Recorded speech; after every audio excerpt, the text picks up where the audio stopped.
Good morning. Good to see everybody after the holiday weekend. Hope everybody had a great weekend. For our very first Information Tuesday, we'll be doing these every Tuesday. They will be recorded, and you can either go into them live or go into the recording, whatever is convenient for you for that day.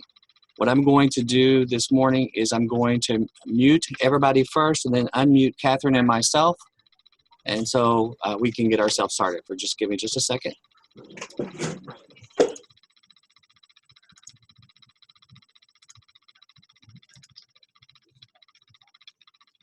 All right, Catherine. Yes. We're gonna turn this over to you. Catherine is our dietitian consultant and supervisor for the Department of Aging and Independent Living. If everybody can hear me, just nod your head. Good deal. Oh, that was like good classwork. I appreciate that. Thank you all very much. So today's topic is going to be malnutrition, aging, and identifying nutrition risk. So Catherine, I'm going to let you take this away and put your, she's going to share with you a PowerPoint. Go ahead and get started.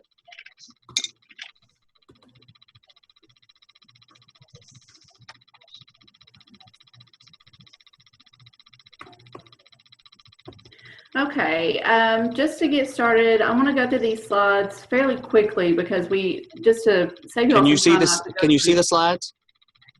Yes, good deal. Okay. We'll go through this pretty quick, and of course you'll have the opportunity to have these slides and with the recording.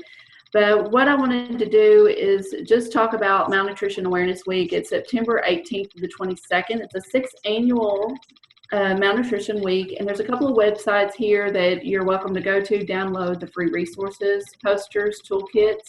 These are a couple of posters here on the slide is what's available currently, and there's some others that you can download as well. The reason why it's important that we sort of start recognizing Malnutrition Week is because there's an estimated $51.3 billion spent annually on the older population because of malnutrition. 1 out of 2 older adults are at risk for malnutrition, and it increases healthcare costs by 300%. It increases hospital stays by 4 to 6 days, as well as increasing readmissions, falls, and complications. So why should we be involved with Malnutrition Week? Malnutrition in the U.S. doesn't look like what it does in third world countries, and often we want to think about children, emaciated children with swollen bellies, and that's not what it looks like here. We can have someone who's overweight and still be malnourished. And the purpose of the week is to raise awareness with healthcare professionals to intervene earlier, as well as educating the general public on identifying their nutritional status and advocating for optimal nutrition care. And it is currently very poorly diagnosed and goes unnoticed. And we have the opportunity to encourage our clients to seek help earlier to avoid malnutrition. And that is our overall goal, is to keep our participants in their homes longer and away from long-term care. We want to continue to take care of them, and that's what really Malnutrition Week is all about. So what do we currently do is we do the Determine Nutritional Health screen, and that's recommended by the ACL. It is a screening tool, and it's not an assessment tool or reassessment tool, but we do it upon reassessment annually with our clients. In 2014, ACL noted nationwide over 700,000 participants were at nutritional risk.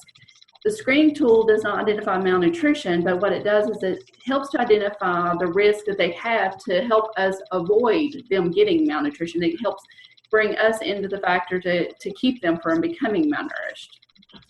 So what is malnutrition? It is an imbalance of nutrients that affects both overweight and underweight individuals. And it's the presence of 2 or more characteristics: insufficient energy intake, not eating enough, weight loss, loss of muscle mass, loss of fat, localized generalized fluid accumulation, that's edema, swelling in the lower extremities and the legs, and diminished functional status, which is just weakness. So do you see evidence of malnutrition in your centers? Do you see people who are having weight loss and not meaning to? Do you see muscle wasting? And I'll show you some pictures in the triceps, in the temporal areas, in the clavicle areas, in the hands, as well as weakness that you can see increasing in some of our participants. So some of the pictures you see in the hands here, that's very common in our elderly population, seeing muscle mass and fat mass wasting in the hands, but in the temporal muscles as well. And you can even feel in your own temporal area, if there's a huge indentation there, you have some muscle wasting. And everybody, I don't see anybody feeling, so apparently everybody knows that they don't have any muscle wasting there. And your clavicle area as well, if you can see the entire clavicle bone, there's some muscle fat wasting. And then you'll see the picture of the edema in the lower right-hand corner. And in the top right-hand corner, this was a picture that was actually provided in one of the ACL presentations on, do you see your participants get up this way? And what this does is it identifies an increased weakness. If they haven't been getting up that way and all of a sudden they're having to have extra help getting up, then they have extra weakness, which is one of the characteristics of malnutrition. So are these people malnourished? The truth is we don't know. We're not medical professionals, and it's not our job really to diagnose it. What our job is to identify the red flags and refer them to the people who can. And this only helps them take care of it quicker so we don't have any problems later on. So how are we doing in Kentucky? In 2017, 18% of our congregate clients were at nutritional risk, and 63% of our home delivered meal clients are at nutritional risk. And what we found during monitoring is 67% of the AAAs were not making referrals consistently. You're making referrals, but it wasn't every time during the files we monitored. And that was if their score was 6 or more. And we take cancer risk seriously, and it's just really important that we start taking those nutritional risks seriously, because if they have poor nutritional risk, it can affect every other chronic disease that they have. So some of the recommendations from Dale, of course, is to refer, just following the regulation. You want to refer participants to a registered dietitian or physician when they score 6 or more on the determined nutrition screen. You want to send a copy of the nutritional risk to their physician. You want to make sure that they have a copy of it to take to their doctor, because many times they'll say they don't want to see a dietitian and they see their doctor every month. Well, give them a copy of that to take with them, so that the doctor can see why they're coming. You want to stress the importance of following up with professionals in regard to the nutritional screen. Explain to them the reason for the screen, why it's important, what we're trying to accomplish with it. And also find other areas, and Beth will like this, find other areas to refer as far as dentists, pharmacy referrals, SNAP, commodities. There's a lot of other people that you can refer to help decrease the risk factors. And always document interactions with participants. If you don't document, it didn't happen. And we want to make sure you're getting credit for what you're doing. You do a lot of good work, and a lot of the times it's just maybe we're not writing it down. So some of the things that we've done on our end is I developed a determined training presentation for AAAs to provide their staff, contract agencies, and providers. This includes a PowerPoint, pre and post test, handouts, and certificates. This is available on the CHFS website. And you can go to the CHFS website, to the Dell side, and you go to the programs and services, and then you go to the nutrition program for the elderly. And there's several presentations here that you can use for training, but the determinant is at the bottom right-hand corner of the screen, and it has a presentation and then the materials that's associated with it. Some other future options, some other things I've done in the background is I've worked with the Kentucky Hospital Association. I provided a webinar on malnutrition on how to diagnose, treat, and then code at hospitals. And in conjunction with this, we conducted a survey with hospitals to see what the communication is between the AAAs and the hospitals. This will be a bigger presentation to you all later. It's a lot of information, but just real quick, what they did find with the surveys is that we can improve our communication with healthcare providers by contacting hospitals and doctors' offices regularly, becoming a partner in caring for our most vulnerable population. You want to call or visit every few months.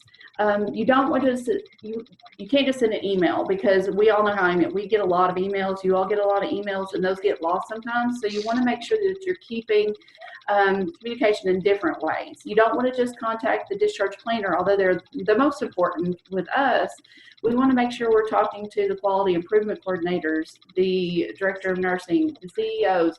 They often have community meetings in the hospitals, and this helps open up that line of communication if we can become a member of those meetings. We want to make sure that we attend one of the most important meetings that we've identified, and it's called the Kentucky Hospital Improvement Innovation Network. They're KHIN meetings. They have been started by CMS through Medicare contractors. And the goal is to reduce overall readmissions, and we're doing this. I mean, this is what we do. This is our goal, is to keep people out of the hospital and keep people at home.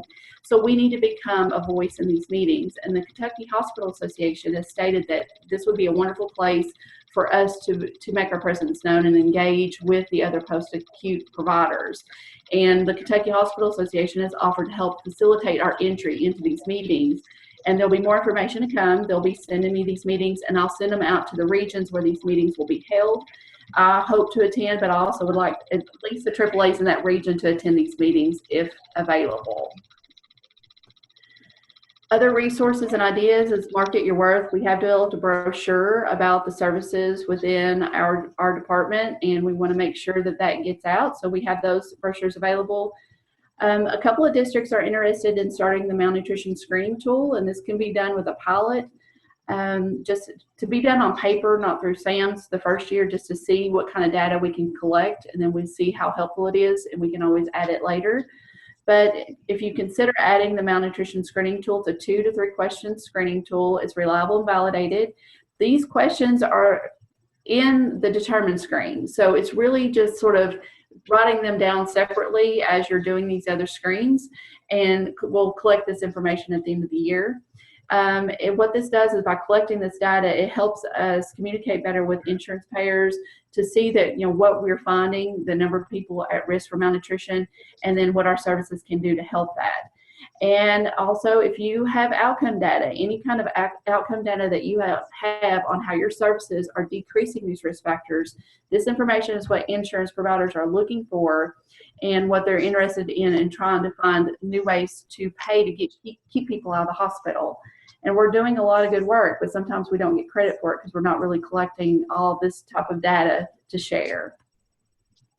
So what our overall goal is to see participants' risk factors lower based upon our programs, and we want to see that these programs are making a difference.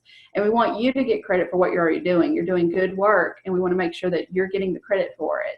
So ACL has a huge focus on malnutrition, and what I'd like to see is Kentucky at the front of the pack. There's a couple of other states that are working real hard on this, and we've been identified as some of them that are working on this, especially in the background, but I want to see this spread out now to the AAAs and do a little bit more. So anybody who's interested, I am working with a couple of districts already, and I would like to see if anybody else would be willing to start some work within the malnutrition focus. So the take-home point for today is nutrition steps are important, and we want you to refer to decrease these risk factors and make sure that you're documenting from it. Because what I'd like to see next fiscal year, this fiscal year 18, after monitoring done, is that we've decreased our percentage of the people not referring. We want to see that number is a lot lower than what it was this past fiscal year. Any questions? Okay, so at this point, we've unmuted. If you have a question now, or you would like to send that to Catherine, you can email her. Catherine, this is Jill Collins at Penny Rock. Can you hear me? Yes. We actually got a call from our one of our larger newspapers in the area last week. He said that they had received like this media notice about malnutrition in older adults. And so she called to ask some questions of our agency and the programs that we have. I don't think she's written the article yet, but would I be able to share some of the information in this PowerPoint with her? Yes. And I have more. I mean, if there's other information that you think that would be useful, I can send you some of the PowerPoints even from ACL that they've provided, and to give you some more information. Okay. Well, anything that you have, if you could just send that to me, then I'll try to look through that and determine what I think would be beneficial for her article. Okay, great. Thank you. All right, well, if you do have other questions, what we'll do is just email Catherine or email myself. If you have other topics that you would like to have joined in the future for the Information Tuesday sessions, let me know via email this afternoon or mid-morning today. Once we finish the meeting, I will lock in the recording and send you a link to that. You can share with any of your providers that you would like to, or any other staff. We appreciate your time this morning, And hopefully this will be helpful to us moving forward. And again, if you have suggestions, please let us know. Have a great day, everybody. Thank you. Thank you. Bye.